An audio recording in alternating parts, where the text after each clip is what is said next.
Hello, everyone. This is Juneme Samiling, your OLC, and welcome to the GE course, Understanding the Self.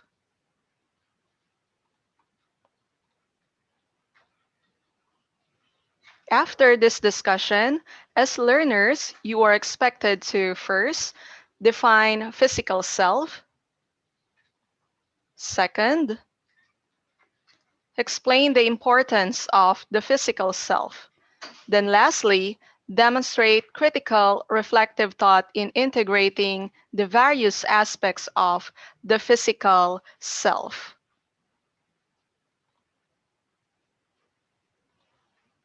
So today, class, we will be discussing all about the physical self.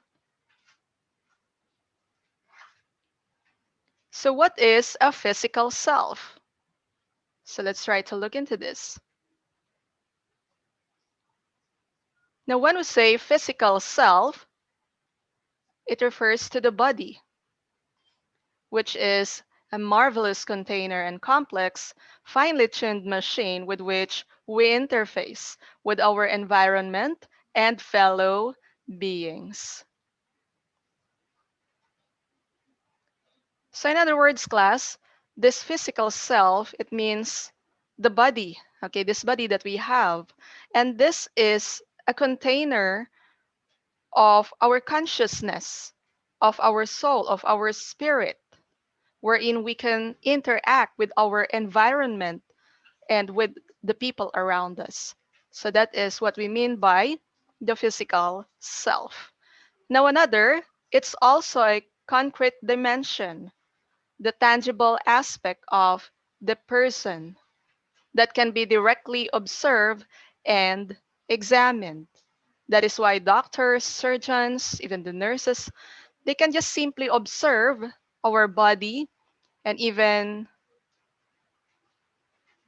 do some examinations or tests in order for us to find out how we are feeling or find out our health condition.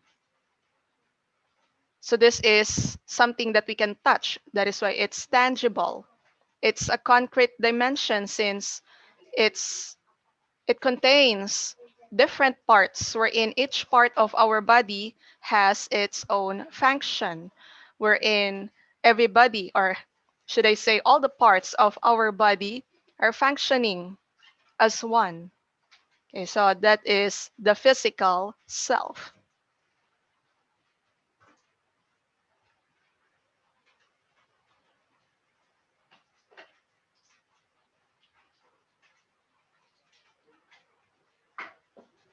Now, another thing when it comes to the physical self, directly or indirectly, the discussion on our physical self has found a place in various schools of psychology.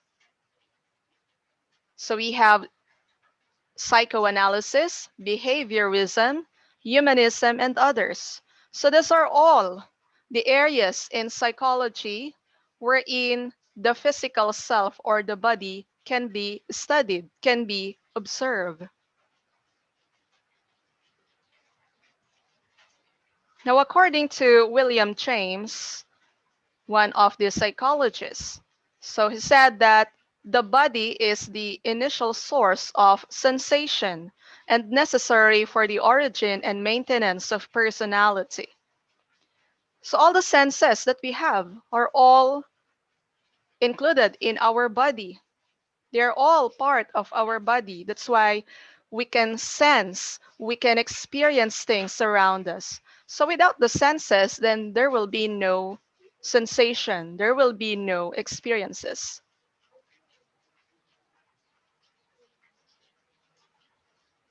Now let me introduce to you our five senses. So for our senses, we have the sense of sight or visual. Then we have also the sense of taste, gustatory. Then touch, somatosensory. Smell, olfactory, sound, or auditory. So these are all the senses that we are using every day for us to, of course, see things, see our way, see beautiful sceneries, for us to taste good food, for us to touch objects and be able to feel whether it's smooth, okay, rough, and so on and so forth. Smell, for us to smell fragrances. Sound, for us to listen to music. Just listen to the sounds around us coming from our environment. Okay, so that's how we experience everything around us. It's through our physical body, wherein we have our senses. Now, according to James, our body is dependent to the mind. So, meaning whatever the mind thinks, that's what the body does. And a good example of this would be mental concentration.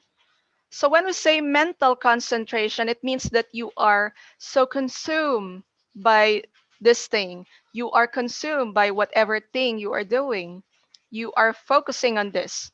You are paying so much attention on this. You call that as mental concentration.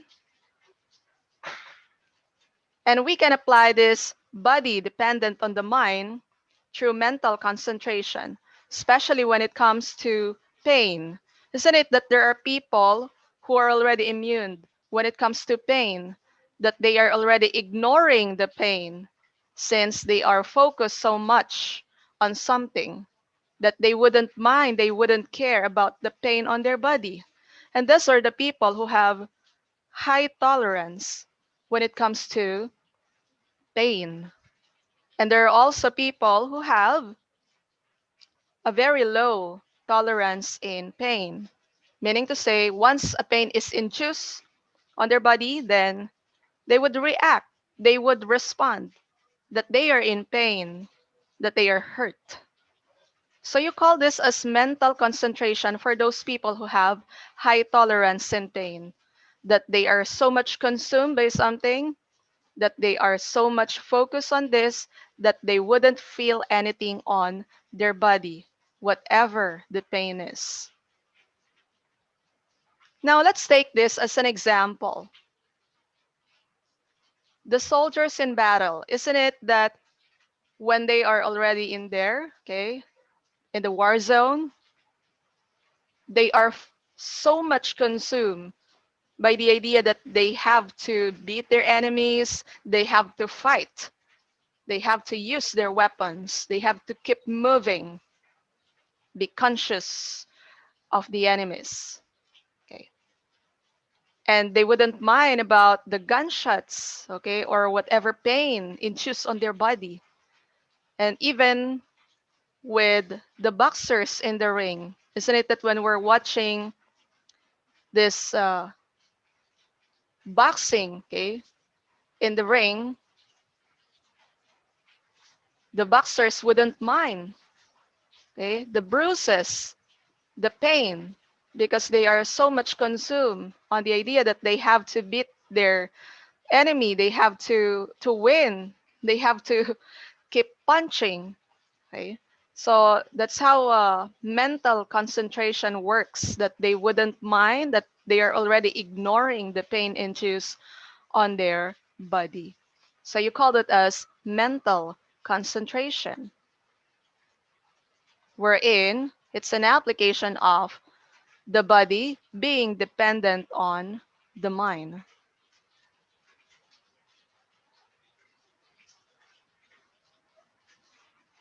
Now, another thing, according to James, the body is an expressive tool of indwelling consciousness. And good physical health is something that wells up from the every part of the body of a muscularly well-trained human being and soaks the indwelling soul in him with satisfaction. And this element is called spiritual hygiene of supreme significance. So, in other words, that's how essential our body is, the physical self is, that we have to take good care of this body, we have to have good health because it greatly affects our consciousness and even our spiritual hygiene. So every aspect of ourselves are all affected. These are all affected when we take good care of this physical self or the body.